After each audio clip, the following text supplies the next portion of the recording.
Hi everyone, welcome back to the Movie Reviewers 100. My name is Scott, also known as CineRam here on YouTube. I do the Thursday review videos for this collaboration channel. We pick a new theme for each week, starting on Fridays. And this week I'm wrapping up our theme on the actress Helen Hunt. Before I get into the review though, I wanted to talk a little bit about what happened yesterday. Something that I saw coming a few months ago and now has happened. YouTube is no longer allowing commenting on videos unless the person who's commenting has linked their YouTube account with a Google Plus account. I was prompted to join Google Plus to link my Google Plus to link my YouTube channel with Google Plus, which I did. However, there were some unforeseen consequences to that, which I did not like, and so I disabled that and I eliminated my Google Plus channel.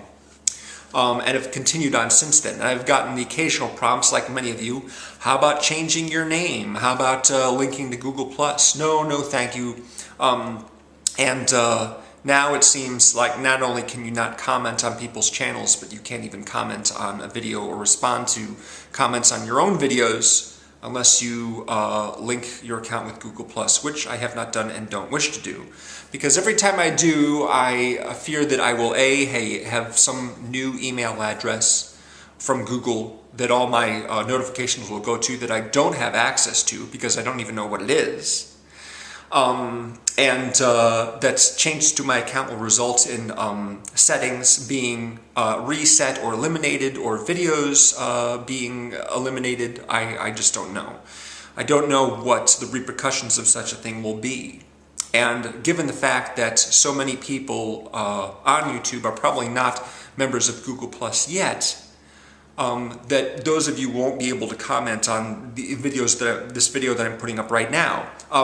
But however, our leader, the founder of this channel, Big Al 1982, decided to create a new Facebook fan page specifically for this channel. And there'll be a link to that in the description below, which you can come. If you're on Facebook, of course, I know many people are, you can like the page, you'll be able to comment, give us feedback on the videos that we post there, including this one, as well as give us suggestions for upcoming themes, topics, what have you. We invite you to do so.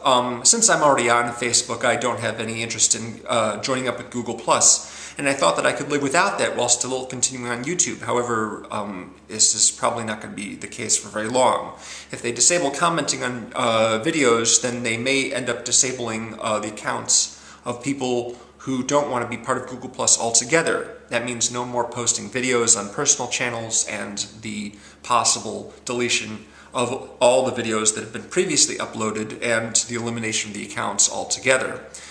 Just because we're not going over to Google Plus and directing traffic over there. Google Plus is a Facebook wannabe.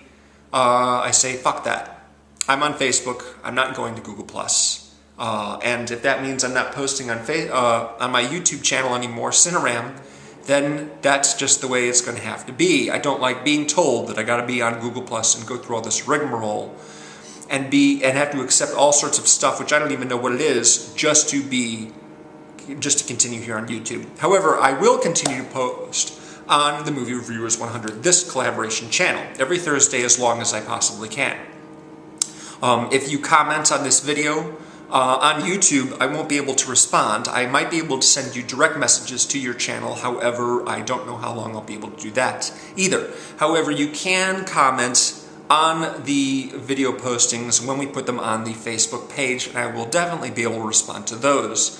So if you're on Facebook, please do so. That would be great. Our interactions are going to be more limited here now than they have been. But on Facebook, hopefully that won't be the case.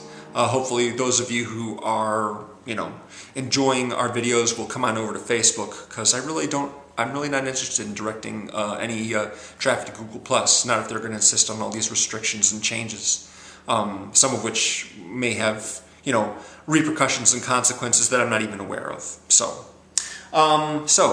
thanks very much for that, and, again, the link to that Facebook fan page is below.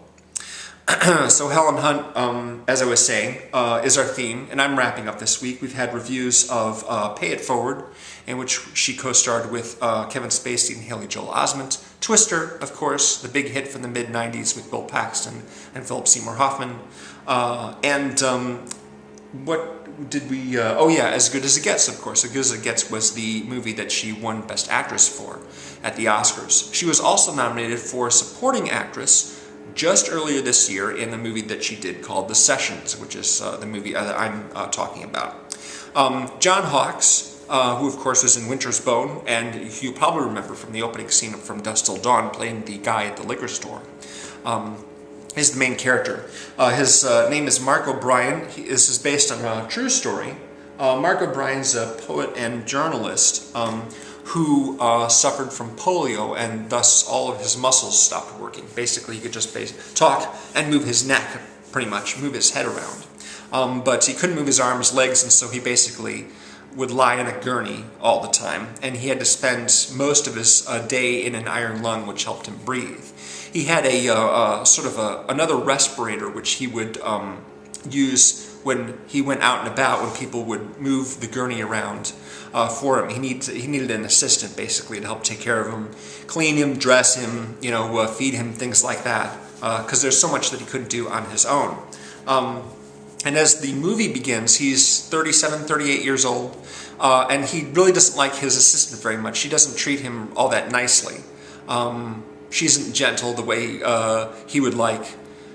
He needs an assistant, but he doesn't like having her around, so he begins looking for a new one. And the person who initially takes the job is a beautiful brunette college student who he falls in love with pretty quickly.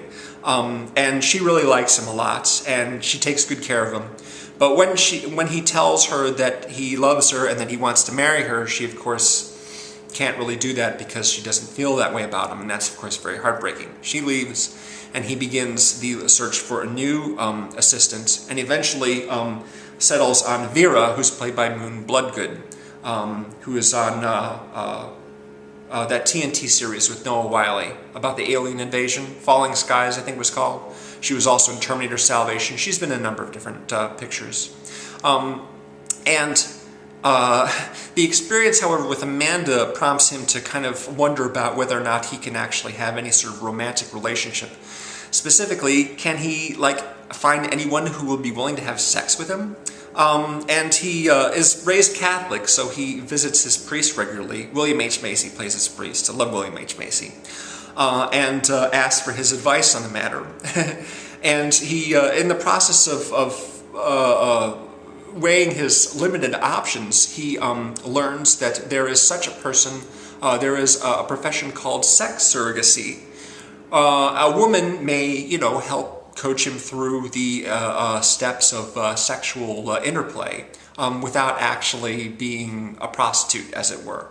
She explains the difference of prostitution and sex surrogacy, as sex surrogacy is designed to, over a limited number of sessions, give you the experience you need that will sort of prepare you for a future partner, whereas a prostitute wants repeat business and will take money from you as long as you're willing to give it. The sex surrogate in this case, of course, is played by Helen Hunt. Again, another real person. The person's name is Cheryl Cohen-Greene, and she's still apparently working in sex surrogacy, even despite the fact that she's in her 60s. Helen Hunt met with her before shooting the film, and if you want to know a little bit more about that, there's an excellent video in which she participates in a roundtable discussion with other actresses who were in acclaimed films last year, such as Amy Adams and Anne Hathaway, and Marion Cotillard and Sally Field and Naomi Watts. And Rachel Weisz. The video is an hour long, but the link is in the below, and if you skip ahead to about 10 minutes, 50 seconds, that's the point in which Helen Hunt is asked by the journalist running the roundtable about the character and about the experience of shooting the film. Yes, she does take her clothes off quite frequently, and is fully nude in a lot of these scenes right here. And Helen Hunt's never really been an actress that I wanted to see do sex scenes or anything like that. I didn't consider her particularly cute or anything like that. Though I admire her a great deal, as some of the guys on the other videos have said, she's been one of my favorite actresses for many years. The first film I saw her in was Project X, with Matthew Broderick in the 80s. She was basically a woman who taught a chimpanzee to use sign language to communicate that way. And then she comes into the story later on because Matthew Broderick is in charge of taking care of the primates who are part of a program by the government to fly and use flight simulators. So I took note of her because she had kind of an unusual voice. I always would have liked to see her and Lee Sobieski play mother and daughter in a film. Not that they look exactly alike, but their voices are very similar. They have this sing-song quality to their voice. They go up and down in tone in the middle of a sentence. And aside from that, Helen Hunt's just a very, very intelligent person, really good at getting into a particular character, even characters that I don't like very much. For example, her character in What Women Want, which was probably her biggest hit, the romantic comedy she did with Mel Gibson, which Mel Gibson suddenly is able to read women's minds and hear their thoughts as if it was voiceover narration. Don't like Mel Gibson very much, don't like the movie very much, and I really don't like the fact that her character Darcy, who is this, very sort of independent advertising executive, finds herself falling for him and all of his tricks. There's this movie that just came out called About Time in which the similar thing happens. The guy has the ability to travel in time. So like Bill Murray in Groundhog Day, he's able to get a lot of private information about a girl and then go back in time and pretend like he just knows things or can guess things about her and manipulate her into having affection for him. And that's what Mel Gibson does in this movie. He does it with a lot of different women. Does it with Marissa Tomei and his daughter, basically, and just basically gets on their good side by reading their thoughts and knowing exactly what it is that they want and what they want to hear. And with Helen Hunt, he manages to seduce her. And then in the end of the movie, he admits that he's been stealing ideas from her in order to make him look better to his boss at the advertising company and to make her look worse. And despite the fact that she is angry about this and fires him, she still wants to be with him anyway. And like, how ridiculous is this? I really cannot stand the second half of that movie. But the first half's really good. There's a lot of funny stuff in it. There's a lot of really good actresses in it too. And Helen Hunt's got a lot of good scenes in it as well. So the Sessions came out like last year, and I really wasn't that interested in seeing it at the time. But it was the other movie that she got an Oscar nomination for. So for this theme, I really wanted to check it out. I like the movie quite a bit. I was worried it would be a little bit too jokey and sitcom-like, but it's actually, it's rather poignant, actually. Again, she's fantastic. She's fantastic in pretty much anything that she does. 2000 was a really big year for her. After she won the Oscar for As Good as It Gets, she was in 4 movies in 2000 with Richard Gere in Dr. T and the Women by Robert Altman, and Pay It Forward, of course, Castaway, of course, with Tom Hanks. She was very much in demand at that time, and not as much now, but she's still great, and probably my favorite actress in that 50 to 60 age range. So, yeah, I can't remember, gosh, I should have looked up who the director is of this film. His name is Ben Lewin. He's done some older stuff. Sorry, let me just check real quick here. Paperback Romance, Georgia, The Favor, The Watch, and The Very, Very Big Fish. I don't know any of these films. He's done some Alan McBeal and Touched by an Angel, done some television too, but his resume as a director is not great. But I enjoyed the movie. Glad I saw it, so that's a strong recommendation right there from me. So I hope that you follow us over to our Facebook fan page, because that's where we'll be doing most of the interaction. At least I will be. I'll be responding to comments that are left on the videos there, but not here on YouTube, unfortunately, unless, of course, I do direct messaging, but I don't know how long I'll continue to be able to do that. My own channel might end up getting completely eliminated in the future if I don't join Google+. And if it does, then that's going to be many hours of me talking about movies on video that will be just gone. That's very sad. Thank you very much again for watching. Please tune in to our channel. Subscribe if you haven't already. Our theme next week, starting tomorrow actually, will be Lawrence Fishburne. Hope you'll tune in for that. Bye.